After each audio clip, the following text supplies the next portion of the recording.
kepada ibu yang bertujuan agar dahak ibu keluar dan jalan napas ibu lancar ya Bu.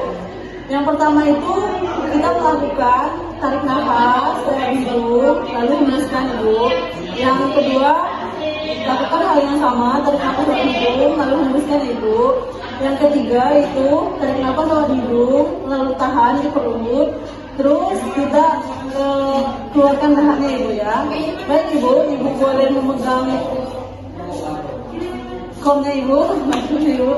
Baik ibu, ya, yang pertama kita lakukan tarik nafas, keluarkan ibu.